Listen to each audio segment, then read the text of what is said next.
Kaminoto com certeza conquistou o coração da molecada, porque o excesso de mistério, na minha opinião, o excesso de mistério que tem naquele anime, o tanto de dúvidas, o tanto de perguntas não respondidas que tem naquele anime, é algo que prende quem tá assistindo. A história ela não tem assim uma definição de local, não se sabe se é acima da terra, se é numa cidade, se é num deserto, se é num subterrâneo, se é num espaço. Na questão de localidade, o anime deixa a gente mesmo no escuro. A história começa com um menino chamado Buck, que tá lá num buraco e ninguém sabe como ele caiu lá, ninguém sabe como ele sobreviveu. E aí ele tá lá tentando sair desse buraco e aí aparece uma menina que cava o buraco, também ninguém sabe por que ela tava cavando um buraco. E ela encontra o jovem Ban. O nome dessa menina é Aheru, que você vai encontrar como Raquel na legenda. Não, é Raheru, e se traduz como Rachel, Raquel. Então tá bom. Então dá pra entender que na história essa menina então cuida dele ali, alimenta ele e passa inclusive até alguns anos ali com ele, contando a ele sobre a Torre de Deus, que ela queria subir a torre, que ela quer ver as estrelas, e aí vai ensinando algumas coisas pro Ban. E aí num belo dia ela sai correndo pro além e ela fala: Ban, chegou minha hora, eu vou para a torre. E ela começa a desaparecer em luzes e aí ele dá aquela, cai em cima da menina ali: não desaparece não sei o que. Mas beleza, a menina desaparece e ele fala: não, eu quero seguir ela e tal, e aí ele também vai.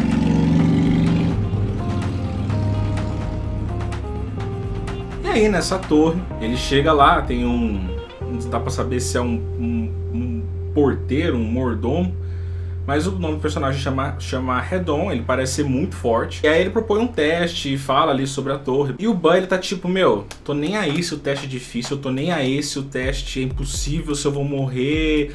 O cara não analisa nada, ele tá tipo assim, focado no berrante, na menina. E aí o Ban, sem avaliar muito o que tá acontecendo, vai pro primeiro teste, e aí ele é impedido por uma mulher que chama Yuri, que é a princesa de Jared. Então basicamente rola uma conversa ali, e ali revela um pouco mais da história sobre que tipo de pessoas existem, um pouquinho mais sobre o universo. E aí numa conversa com essa princesa, ela acaba, no meio da conversa se revela mais informação. Então o Ban, ele é considerado irregular, parece que o mundo ele é dividido em regulares e irregulares. E regulares basicamente são pessoas que estão dentro das regras da torre. Os irregulares seriam pessoas que conseguem burlar essas regras, que as regras não se aplicam a eles, mas ainda fica tudo muito nebuloso. E aí o Buzz simplesmente corta o papo, porque para ele não interessa nada, só interessa a Raheru. Então o navegador da princesa resolve sugerir o empréstimo da espada da princesa para ele, para que ele possa fazer o teste. E aí ele vai e tal, faz o teste, e ali se descobre um grande poder que estava inativo, não descoberto dentro dele. E aí a história segue. Quando eu assisti esse anime, eu senti uma similaridade muito próxima com Tokyo Ghoul. A personalidade do personagem principal, a questão da não censura em algumas batalhas. É legal quando o cara dá um tiro na cabeça do cara e o tiro vara. Até o próprio Ban, ele é muito parecido um pouco, me lembra muito Kaneki. São poucos os animes que me fazem procurar o mangá depois de ver uma temporada. Quando eu procuro o mangá é porque a história é excelente.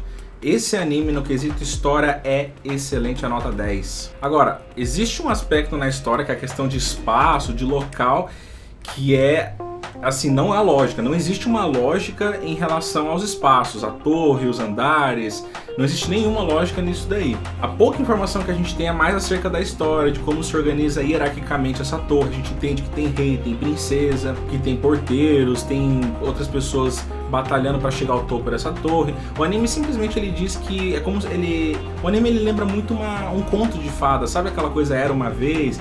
Porque você não tem ali você não tem um espaço definido, um tempo definido, e existe assim, olha, o objetivo de todo mundo é chegar naquele ponto, né? Todo mundo quer chegar no topo da torre. E acabou, essa é a história. Então isso lembra muito até como se fosse um conto oral, né? Contado através da oralidade para outras pessoas, o que eu achei muito bacana essa perspectiva da história. Porque os animes eles têm uma busca em mostrar um local, a narrativa ela pede isso, ela costuma exigir que exista um local, um tempo, quando que foi, aonde que aconteceu, e o Kaminoto simplesmente ignora tudo isso daí. E ignorar esses fatos cria esse grande mistério para todo mundo. Eu acredito que isso tenha fisgado ali a curiosidade de muita gente, inclusive a minha. Uma curiosidade que eu acredito que todo mundo já saiba é que a autora da história, na verdade, ela é coreana. E se você for olhar o mangá, ele é lido da esquerda para a direita, ele é colorido, ele é bem diferente, possui traços muito diferentes. Mas é mais um novo grupo de mangakas aí que estão conquistando muito espaço no cenário. Então, pra finalizar, com certeza vale a pena assistir e vale a pena ler o mangá. O mangá é longo, então dá pra acreditar que vai render pelo menos umas 5 ou 6 temporadas do anime, se for nesse perfil de 12 e 13 episódios. Até mais, galera. Deixa seu like aí, hein?